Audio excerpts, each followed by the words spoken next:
Another very tragic story to discuss having to do with the stand your ground debate, this time out of Texas. 2 cheerleaders were shot yesterday after one apparently got into the wrong car in a supermarket parking lot. According to Heather Roth, her and 3 of her teammates carpooled to a local H-E-B grocery store after practice where some girls had parked their cars. Heather exited the car and opened the door to a different parked vehicle, thinking it was hers, something many of us have done. When she noticed a man sitting in the passenger seat, she closed the car door and re-entered the carpool vehicle. Now, that man has been identified as 25-year-old Tello Rodriguez Jr. He got out of his car to confront the girls. Now, Heather says that as she rolled down her window to apologize for the misunderstanding, he began shooting, striking 2 of the cheerleaders. One victim was treated and released at the scene. Another, identified by family as 18-year-old Peyton Washington, currently in the ICU in critical condition. Rodriguez has been arrested and charged with deadly conduct, a third-degree felony in Texas. Oh, this is horrible. So Roth was grazed by a bullet. Washington, who's still in the ICU, was shot in the leg and the back. Apparently, Washington was a real superstar in the cheerleading world and is known to people who are, competitive and in the know about that particular athletic field as a real star. This is an incredible tragedy, and it's compounded by the fact that this is now the 3rd story that we've talked about this week where someone making an honest mistake, knocking on the door, ringing the doorbell of the wrong house, turning around in a stranger's driveway, and now getting in the wrong car, something that in the era of Ubers and Lyfts, we've all done. I literally put my hand on the handle of the wrong car this morning before getting in the right car on the way to work. Find themselves gunned down. Now this situation is a little bit different. There was even more there's more of a feeling of premeditation in this one, given that they tried to get into the car. They got back into their car, and at that point, yes, he gets out, comes over. They roll down their window to apologize, never anticipating in a million years, I'm sure, that they were about to be shot at. Right. And then this happens. So there are, of course, we're comparing it to similar-ish seeming incidents with the car that pulled into the wrong driveway, turned around, and a woman shot and killed there. And then, of course, this case of the boy, Ralph Yarl, who was shot after ringing the wrong doorbell by the man inside in the house, shot and killed, not killed him, shot him in the head. He's been released, doing a lot better, thankfully.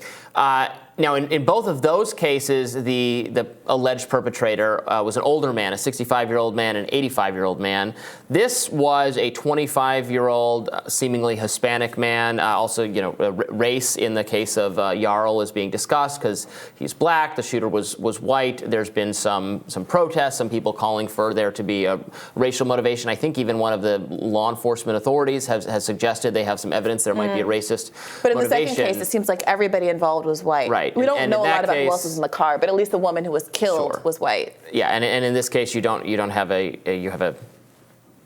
guess we don't know the racial makeup of the cheerleader precisely. The perpetrator seems to be a Hispanic man and much younger, not an older fellow. So I don't know.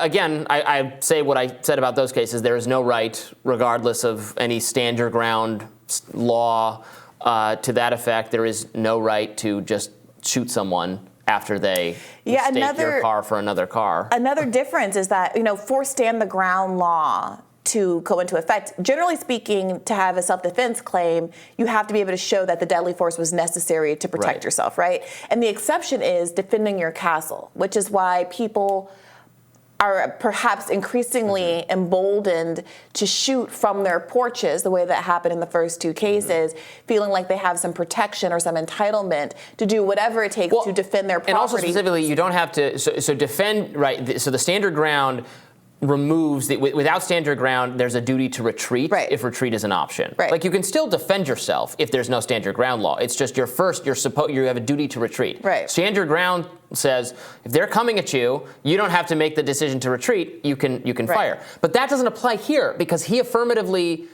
he didn't he didn't shoot her when she tried to get into the wrong car door. Right. He got out of his car, went to their car, and shot. So that's not even bringing in a duty to retreat. Right. You don't have a duty to retreat. You can stand your ground, because he then affirmatively went and made the shot. So Right. that's not going to. So there's not going to be a protection you can Right. turn to in that. And to be clear, originally the castle doctrine applied to your house, and the whole point of standing their ground was expanding that castle doctrine to everywhere in the world. Everywhere you are in the state, so that you never have the duty to retreat. That is why this case, it feels like an escalation. It feels Certainly. like, I mean, not that this person had knowledge of the other cases and it's a literal escalation, but as we covered, in the first case, it was completely, it seems, unjustified, but happened at someone's doorstep. Mm-hmm. In the second place, it's someone coming out of their house and shooting folks turning around in their driveway, nowhere near them.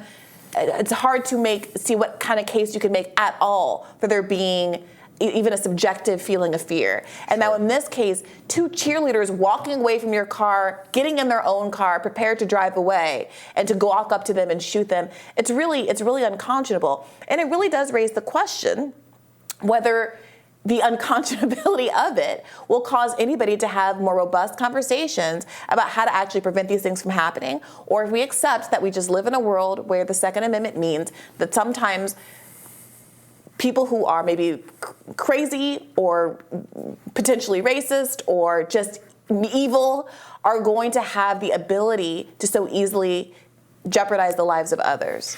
Sure, and look, I should say that even though we're talking about three similar cases here, these are getting media attention, and so we're talking about them as part of the media. We don't, just because we've seen three cases, it does not mean necessarily that this is becoming more common, or was even more common like this week. Just because these things are getting more media attention, we'd have to do we'd have to look at the statistics, we'd have to know, if this is actually increasing. It may not be increasing, it may be coincidence. It may be that three of these kinds of incidents happen every week, and just that first one got some media attention for whatever reason, so now people are on the lookout for others. We don't know. That could be the case. Yeah, it's interesting. I saw there was some reporting, I believe, in the Post about the shooter in the first case with Ralph Yarl having a no solicitation sign on his house, and the implication was that somehow that justified the shooter's behavior, that Ralph Yarl, who again thought he was at the right address, somewhere where he was supposed to be to pick up his siblings, should have known better than to knock on that door. You can, in fact, still solicit a house that has a no solicitation sign. I know that from my brief career. One of the only real jobs I had before I started doing journalism, I did door knocking for Comcast in one summer in college. And one of the first things they told us is you can still knock the door if there's this no solicitation sign. That's not legally enforceable at all. Yeah. So I mean, I bring it up to say that despite what feels like a very clear-cut situation, a 16-year-old boy picking up his siblings being gunned down by a guy through glass.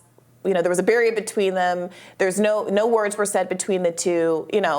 There's still this effort to come up with subjective reasons why a person could be justified in shooting. And I think that really gets to the heart of this, where stand your ground laws, qualified immunity, which is what we're talking about in the context of police using disproportionate force. It always comes down to whether a jury, whether the public believes in a sense of somebody's subjective sense of danger. And when I read the no solicitation story, it's clear to me that to a lot of people, a kid, a 16-year-old, especially a black kid, you heard the shooter in that case say that the size of the kid made him afraid. I mean, he looks 16-year-old size to me. I don't know, there's obviously a range of sizes, but he wasn't some 6'5", super advanced looking kid. But maybe the size of the cheerleaders was intimidating. Exactly. Ridiculous. Given the size of the woman pulling away in her car. Well, that's what's so frustrating. That it seems like, from my subjective belief, I wouldn't have imagined that anyone would be trying to make excuses around that first case, and yet we see it happening, which is why I really am skeptical that this will lead to a more robust interrogation of the value of the stand your ground law, which puts us in the position of having to make those kind of subjective judgments instead of being in a different kind of realm where the onus is on the person with the gun to have the obligation not to shoot unless their lives are actually imperiled.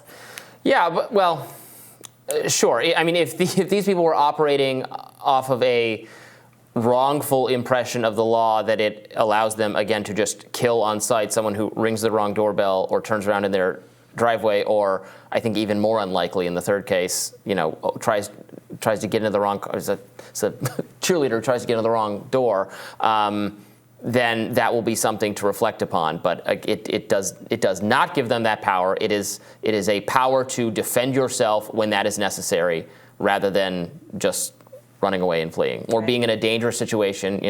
Sometimes people try to rob convenience stores or rob a dining establishment.